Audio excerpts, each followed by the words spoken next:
Oke, alhamdulillah di malam hari ini bisa ketemu secara online di mata kuliah pemrograman komputer ya, kelas TL 22C1. Hari ini kita masuk ke pertemuan kedua. Berarti sebenarnya sekarang ini minggu pertama, minggu ketiga ya. Tapi karena kemarin saya nggak ngajar, jadi kita masuk ke pertemuan kedua. Jadi nanti kalau bisa, kalau ada dosen yang nggak masuk, kasih tahu saya ya, biar saya ganti di minggu ini, entah itu besok hari Sabtu atau hari Minggu, kalau ada dosen yang nggak datang. Nanti sebagai pengganti perkuliahan kemarin, nanti saya akan susukan pertemuan ketiga ya, biar nggak lama-lama penggantinya. Kira-kira di minggu ini ada dosen yang nggak masuk nggak? Atau belum tahu?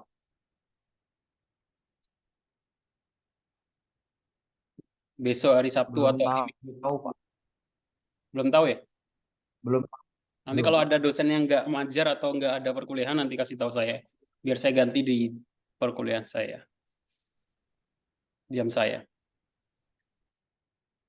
Oke, kemarin saya sudah bahas tentang konsep pemrograman komputer dasar. Nah, sebelum kita masuk ke materi tentang pembuatan aplikasi atau program menggunakan bahasa pemrograman Python, saya bahas dulu tentang algoritma ya, karena algoritma itu rancangan atau langkah-langkah yang biasanya kita siapkan sebelum membuat program. Apa itu algoritma? Sebenarnya algoritma itu nama orang ya, yang menemukan aljabar. Namanya Muhammad Ibnu Musa Al-Khwarizmi. Karena tulis orang Arab, orang Persia ini ya. Orang Persia kalau sekarang itu negaranya sekarang namanya Iran. Nah, orang Barat itu nggak bisa nyebut Al-Khwarizmi, makanya jadinya algoritma. Sama seperti Aljabar. Aljabar itu dia juga yang menemukan. Orang Barat nyebutnya algebra ya. Pakai G, algebra. Nah, apa itu algoritma? Jadi yang merumuskan, membuat teori tentang algoritma itu beliau ini, orang Persia. Yaitu urutan atau langkah-langkah untuk menyelesaikan masalah dalam pemrograman komputer. Nggak cuma dalam pemrograman komputer ya, sebenarnya urutan langkah-langkah untuk menyelesaikan masalah. Tapi kita gunakan dalam pemrograman komputer. Kenapa? Karena namanya aplikasi atau program itu nggak mungkin berjalan sendiri ya, harus diperintah.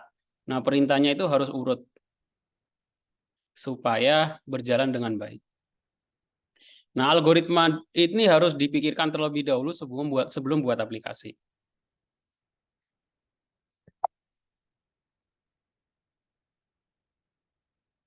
Jadi, secara umum gambarannya bagaimana? Gambarannya itu pertama adalah biasanya kita memikirkan sebuah masalah ya. Masalah itu apapun ya. Contohnya apa? Contohnya perhitungan gitu kan. Ada masalah di perhitungan kan rumit. Terus kita gambarkan dulu algoritmanya. Membuat algoritma untuk menjadi pedoman atau pembuatan program. Terus kita buat programnya. Dari algoritma itu kita buat programnya. Program yang membantu perhitungan apa? Contoh sederhananya kalkulator. Kalkulator kan contoh aplikasi sederhana ya.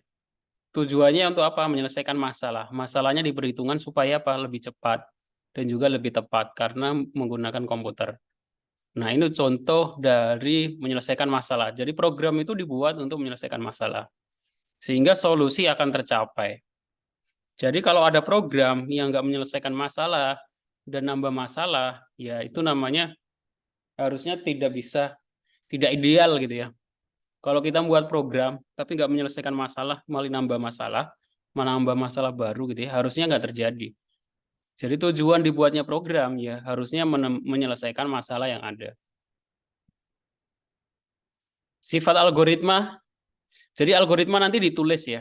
Ditulis ada beberapa notasi yang bisa digunakan untuk menulis algoritma. Nah, sifat algoritma itu tidak menggunakan simbol atau sintak dari bahasa pemrograman, tidak tergantung pada satu bahasa pemrograman. Notasinya dapat digunakan ke seluruh bahasa pemrograman. Jadi algoritma nanti bisa dituliskan dalam berbagai macam bentuk. Ada yang menggunakan flowchart, ada yang menggunakan deskripsi, ada yang menggunakan pseudocode. Kalau menggunakan deskripsi, contohnya bagaimana? Contohnya seperti ini. Contoh algoritma memasak mie instan. Jadi urutan atau langkah-langkahnya itu harus ditulis terlebih dahulu. 1 apa, 2 apa, 3 apa, 4 apa, 5 apa, 6 apa, 7 apa. Jadi ini yang namanya algoritma ya seperti ini, ditulis.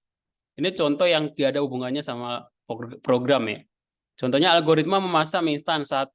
Rebus air hingga mendidih. 2. Masukkan mie instan ke dalam air mendidih tersebut. 3. Tunggu 3 menit. 4. Angkat dan tiriskan. 5. Campurkan bumbu. Dan seterusnya sampai selesai. Ini namanya algoritma. Yaitu urutan langkah-langkah untuk menyelesaikan masalah. Jadi nanti masalahnya ya di aplikasi ya. Implementasinya. Kalau ini contoh memasak mie instan. Contoh yang lain. Contohnya di masalah matematika atau perhitungan luas bangun ya. Algoritma menghitung luas persegi panjang. Jadi ditulis dulu, masukkan panjang, 1, 2 masukkan lebar, 3 nilai luas adalah panjang dikalikan lebar, 4 tampilkan luas. Ini namanya algoritma untuk menyelesaikan, mencari, menghitung luas persegi panjang. Terus contoh yang lain, algoritma menghitung luas segitiga. Masukkan alas, masukkan tinggi, luas adalah dengan cara dikalikan setengah alas kali tinggi cetak luas. Oke. Nah, tadi saya sudah sebutkan ya, notasi algoritma itu ada 3 bentuk. Notasi itu namanya simbol ya, simbol dalam algoritma. Ada yang menggunakan kalimat deskriptif, ada yang menggunakan pseudocode, ada yang menggunakan flowchart. Nah, di sini kita akan bahas tentang kalimat deskriptif aja ya. Kalau flowchart nanti terlalu teknis. Flowchart juga nggak apa-apa sih sebenarnya. Flowchart ini ada yang pernah dengar istilah flowchart sebelumnya? Pernah dengar istilah flowchart sebelumnya nggak? Belum. Belum pernah? Belum, Pak. Belum pernah ya? Flowchart secara umum sih harusnya nggak hanya dipakai dalam pembuatan program ya. Biasanya flowchart itu ya digunakan dalam tata tertib atau aturan atau langkah-langkah di berbagai institusi ya, biasanya dalam bentuk gambar. Cara melakukan izin dan sebagainya. Nah, ada 3 cara menulis algoritma. Ada menggunakan kalimat deskriptif ditulis, ada menggunakan pseudocode. Pseudocode itu hampir mirip dengan kalimat deskriptif, tapi berbahasa Inggris itu aja. Flowchart itu baru dengan simbol atau gambar. Kalimat deskriptif, cara menuliskan instruksi-instruksi yang harus dilaksanakan dalam bentuk untaian kalimat deskriptif dengan menggunakan bahasa yang jelas. Bahasa yang jelas itu maksudnya ya, bahasanya baku, mudah dimengerti, dan sesuai dengan notasi pemrograman. Contohnya, contoh kalimat deskriptif untuk algoritma atau algoritma menghitung kelulusan mahasiswa. Contohnya di sini diberikan nama dan nilai mahasiswa. Jika nilai tersebut lebih besar atau sama dengan 60, maka siswa dinyatakan lulus. Jika nilai lebih kecil dari 60, maka dinyatakan tidak lulus. Jadi ini contoh sebuah algoritma untuk mengecek kelulusan mahasiswa. Penulisannya bagaimana? Secara deskriptif ya ditulis ya. 1, pertama baca nama dan nilai mahasiswa. Namanya dan nilai mahasiswa dibaca. Kedua, jika nilai lebih besar sama dengan 60, maka berikan keterangan lulus. Artinya mahasiswa tersebut lulus. Tetapi jika tidak, selanjutnya berikan keterangan tidak lulus. Tulis nama dan keterangan. Akhirnya nama dan keterangannya lulus atau tidak lulus sesuai dengan nilai. Ini program persegi panjang sama seperti tadi. Nah, kalau pseudocode itu terlalu teknis informatika ya. Karena ini jurusannya teknik lingkungan, saya akan bahas tentang flowchart aja. Flowchart itu secara bahasa adalah diagram alir. Kalau dalam bahasa Indonesia flow itu alir ya, mengalir, chart itu diagram. Flowchart adalah notasi algoritma yang menggunakan grafis. Artinya apa? Flowchart ini adalah menggambarkan sebuah algoritma dalam bentuk gambar atau notasi dalam bentuk simbol, grafis. Berubah bagan untuk memperlihatkan langkah-langkah algoritma dalam sebuah bahasa pemrograman. Enggak cuma dalam bahasa pemrograman nih. Nanti biasanya flowchart juga dipakai di dalam urutan langkah-langkah hal lain. Bentuk diagram dalam bagian dari flowchart mendefinisikan instruksi yang diberikan pada komputer. Yang membedakan nanti adalah bentuknya. Bentuknya itu sesuai kebutuhannya. Apakah dia untuk membuat proses, membuat inputan, mencetak di layar, atau lain sebagainya. Nah, simbol-simbolnya bagaimana? Secara umum yang paling dipakai ini simbol-simbolnya hanya ini. simbol terminator untuk memulai dan mengakhiri flowchart, terus tanda panah untuk menghubungkan antar simbol, notasi. Untuk pemberian nilai atau pemberian nilai awal, itu menggunakan simbol segi 6 seperti ini. Terus untuk data, membaca input atau menampilkan output, membaca input dari data, itu simbolnya miring ya, persegi miring ini. Terus untuk proses adalah persegi panjang. Itu proses perkalian, proses aritmatika, itu persegi panjang seperti ini. Nah, contohnya bagaimana? Contohnya adalah di sini ada dua gambar flowchart. Ya, terlihat ya. Ada sebelah kiri adalah untuk mencari luas panjang kali lebar, luas persegi, sama sebelah kanan juga sama. Secara umum sama ya. Jadi bentuk gambarnya seperti ini. Jadi sebenarnya sama dengan notasi deskripsi algoritma tadi, tapi dibuat dalam bentuk gambar. Mulai deklarasi panjang dan lebar, baca nilai panjang dan lebar, atau input nilai panjang dan lebar, baru proses dalam bentuk persegi panjang, hitung luas panjang sama dengan lebar. Terus mencetaknya di layar, tulis nilai luas. Selesai. Jadi algoritma dalam bentuk flowchart itu digambarkan dalam sebuah gambar. Supaya apa? Supaya orang juga bisa baca langkah-langkah yang harus dilaksanakan. Sebelah kanan ini sama. Nah, dalam mata kuliah ini, nanti saya akan sering nyebut yang namanya variabel. Jadi diingat-ingat, variabel itu apa? Jadi kalau dalam buat program itu harus ingat tentang variabel ini. Variabel itu apa? Variabel itu wadah yang bisa kita isi dengan nilai. Contohnya seperti gambar basket, gambar pakaian ini, wadah pakaian ini. Terus kita isi dengan nilai-nilainya ya pakaian itu. Jadi diingat-ingat, variabel itu apa? Variabel itu nilai. Variabel itu wadah. Jadi nanti kita semuanya buat variabel itu bisa apapun. Contohnya mahasiswa atau nilai mahasiswa atau kelas gitu. Nah, nanti kita bisa isi. Isinya apa? Isinya adalah nilai dari tersebut. Kalau nilai ya bisa diisi 60, 70, 80. Ini isinya. Kalau nama mahasiswa ya nanti nama mahasiswa itu variabel. Bisa kita isi dengan Budi namanya gitu ya. Terus Wawan dan lain sebagainya. Jadi diingat-ingat variabel itu wadah.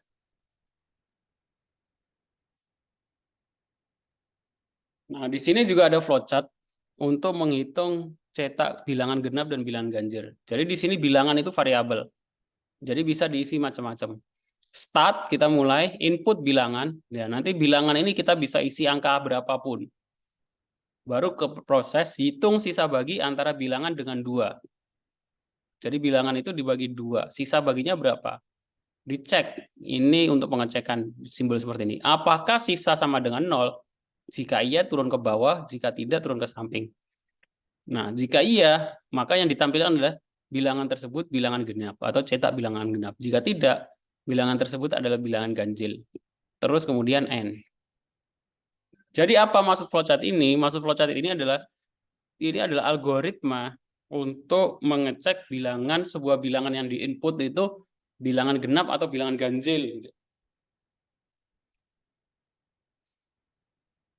Contohnya di sini semuanya, input bilangannya kita isi 10 gitu ya. Hitung sisa bagi antara bilangan dengan 2. Artinya hitung sisa bagi antara 10 dengan 2. Sisa bagi 10 dan 2 itu berapa kira-kira? Ada yang tahu? 10 bagi 2 sisa baginya berapa sisanya? 5, Pak. Lah, 10 bagi 2 sisanya? Oh, 5.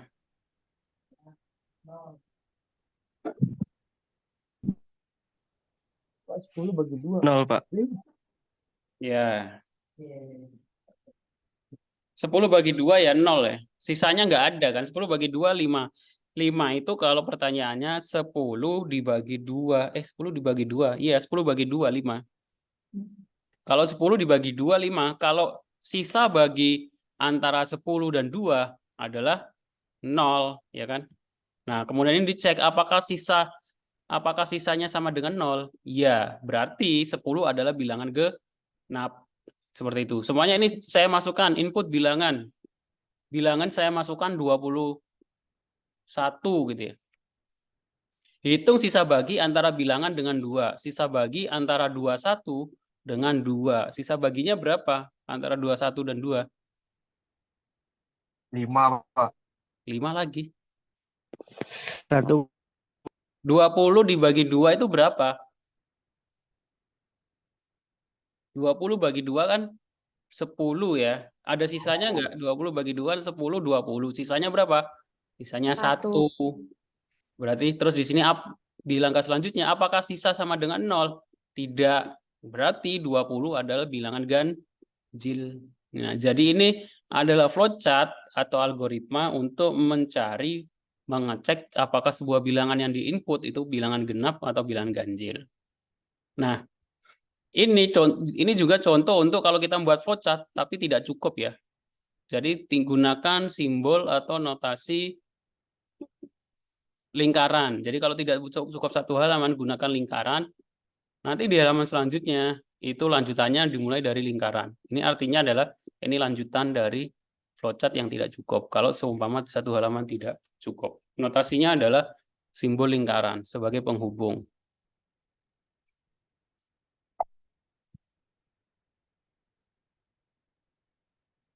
Nah, ini contoh program untuk mengecek kelulusan siswa. Seperti tadi ya.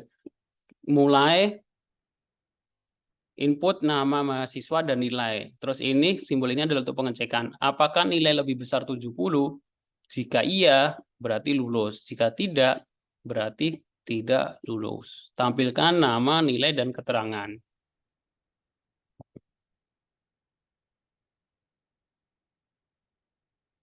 Oke, sampai sini cukup jelas.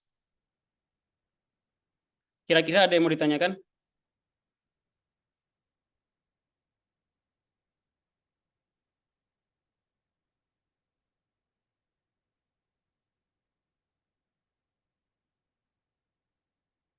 Nah, flowchart itu kita gambarnya pakai apa? Kalau saran saya, kalau pakai Microsoft itu ada yang namanya Microsoft Visio ya. Kalian bisa menggunakan Microsoft Visio, install, download dan install.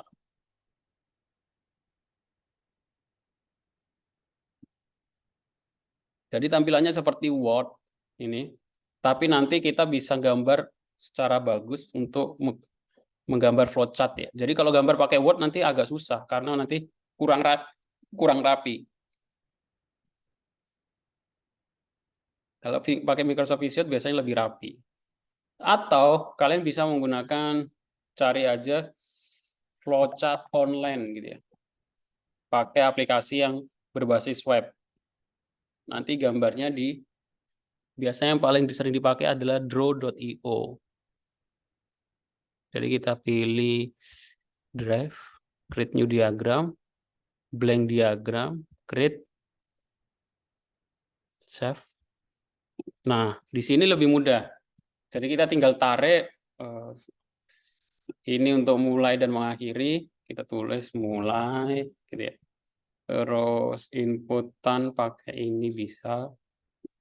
Nanti panahnya kita tinggal klik sekali langsung bisa lurus. Kalau ada proses seperti ini. Nah, ini lebih mudah daripada kalau di Word akan susah. Jadi bisa gunakan draw.io. Cari aja di Google flowchart online. Oke, saya lanjutkan. Pseudocode ini terlalu teknis untuk mahasiswa informatika saja. Nah, supaya lebih jelas, di perkuliahan hari ini silakan, di sini ada soal ya, nanti kerjakan buat jawabannya di PDF, kumpulkan di agenda pertemuan 2 ya, di form tugas, di-upload di e-kampus. Di sini ada 3 gelas, gelas A berisi air berwarna biru, gelas B berisi air berwarna merah, sama gelas C kosong. Jika terdapat 3 buah gelas, A berisi air berwarna biru, B berisi air berwarna merah, dan C tidak berisi air. Buatlah algoritma, ini sama flowchart ya, buatlah algoritma secara deskriptif dan flowchart untuk menukar isi gelas A dan B sehingga air warna merah berada di gelas A dan air warna biru berada di gelas B. Sehingga nanti ini bertukar, yang biru ke si B, yang merah ke A. Nah, itu langkah-langkahnya bagaimana? Silakan ditulis dalam bentuk flowchart dan algoritma, kemudian dikumpulkan. Oke, cukup jelas ya?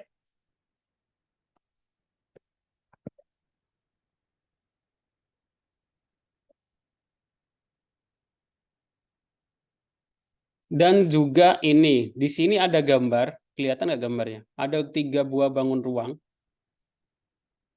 Kelihatan?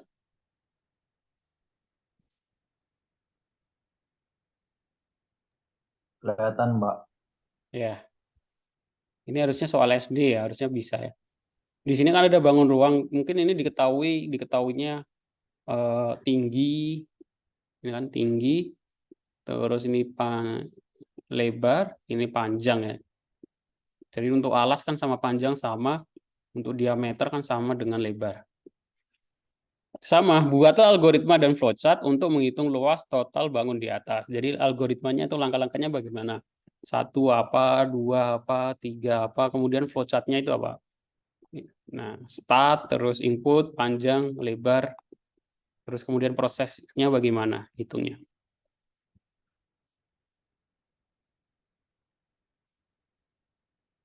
Kira-kira ada pertanyaan dari 2 soal ini?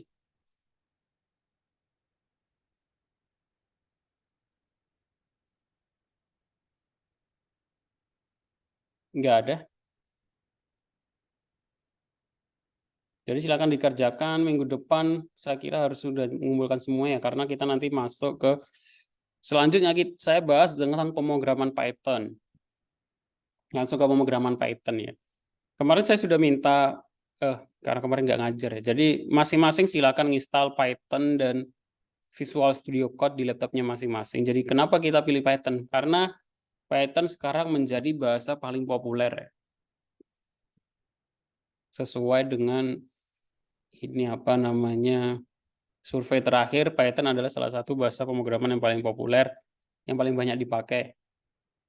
Kenapa Python paling banyak dipakai? Karena dianggap lebih mudah dan juga referensinya lebih banyak. Sejarahnya bagaimana? Dikembangkan oleh Guido van Rossum di kota Amsterdam tahun 1990. Jadi Python ini dibuat oleh seorang yang dari Amsterdam ini tahun 1990. Orangnya masih hidup ya, masih aktif di Twitter. Kalau kalian punya Twitter, silakan follow Twitternya, twitter.com/gvanrossum. Orangnya masih aktif di Twitter, jadi masih mengembangkan bahasa pemrograman. Pemilihan nama Python sendiri diambil dari sebuah acara televisi yang lumayan terkenal bernama Monty Python Flying Circus, yang merupakan acara sirkus favorit dari Guido van Rossum. Nah, kalau sistem operasinya di laptop kalian itu Windows, kalian harus install terlebih dahulu Python ya. Installnya bagaimana? Kalian tinggal kunjungi websitenya. Nah, instalasi. Jadi silakan kunjungi websitenya. Kalian buka aja Google Chrome, terus tulis Python download, atau tulis Python aja. Nanti akan ada yang paling atas, python.org. Download, kalian download yang versi sesuai dengan sistem operasi masing-masing. Kalau pakai Windows ya download yang versi Windows. Kalau yang menggunakan macOS ya pakai versi macOS. Kalau yang Linux atau Unix yang versi Unix. Jadi kenapa bahasa Python itu salah satu yang populer? Karena dia juga termasuk bahasa pemrograman yang cross platform. Artinya di berbagai macam platform itu bisa berjalan. Dia bisa berjalan di Android, bisa di Windows, bisa di macOS, bisa di Linux juga bisa. Jadi silakan download. Installnya bagaimana? Saya kira installnya mudah ya. Tinggal klik-klik saja. Terus kalian bisa cari tutorial yang di YouTube ya secara detail kalau installnya. Ini jangan lupa lihat checkbox atau dicek ketika ada tulisan add Python to paths. Jadi saya harap nanti di pertemuan selanjutnya ketika offline masing-masing sudah menginstal Python. Selain Python, yang kedua adalah kode editor. Kode editor itu adalah aplikasi yang kita gunakan untuk menulis kode kita. Jadi Python itu bahasa pemrogramannya, aplikasi untuk menulisnya beda sendiri.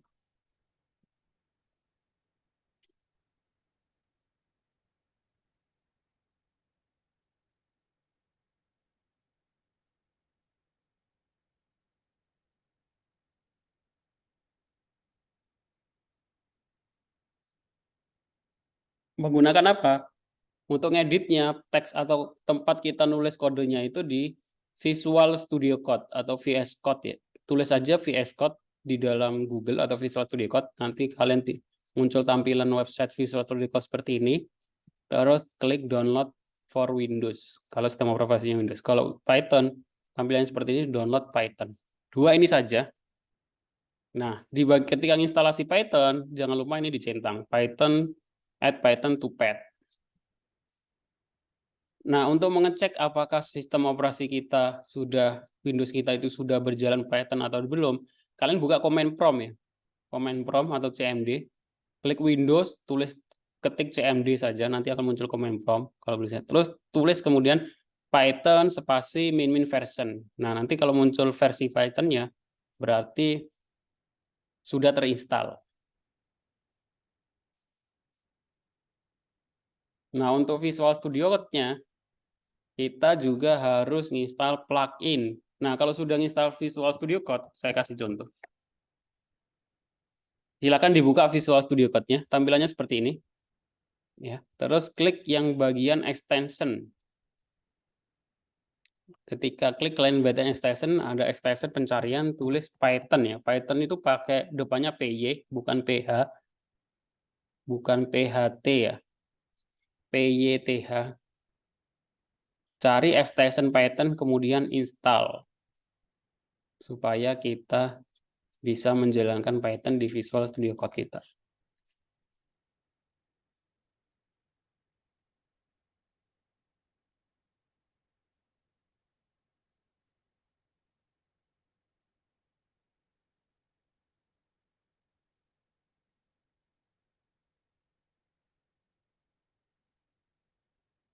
Nah, kalau pengen mengecek contoh program awal dalam bahasa pemrograman Python, dalam belajar bahasa pemrograman apapun, biasanya untuk mengecek program kita sudah berjalan dengan baik atau belum, kita biasanya mencetak hello world di bahasa pemrograman kita. Nah, Python untuk menampilkan hello world dalam terminal, untuk menampilkan di layar, cukup menggunakan perintah print, buka kurung, hello world ya, pakai kutip. Jadi kalian tulis print, kutip, hello world. Cara menjalankannya, tinggal klik sebelah sisi kiri atas yang bentuk lingkaran. Sebelah sini. Segitiga ini. Terus run Python file. Nah, nanti akan munculnya di sini, hello world.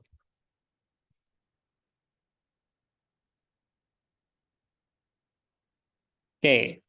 Kira-kira ada pertanyaan sampai di sini?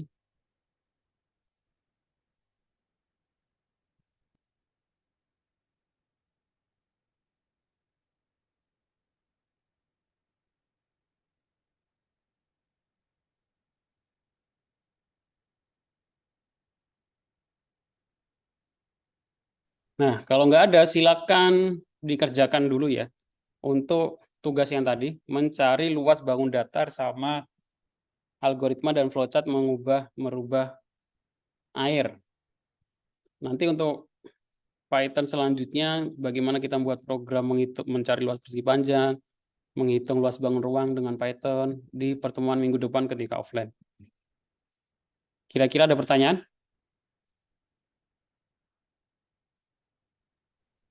Tidak, Pak.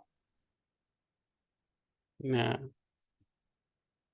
kalau nggak silakan dibuat tugasnya, algoritmanya tadi, soal dua tadi, algoritma dan flowchart, kemudian kumpulkan di e-kampus.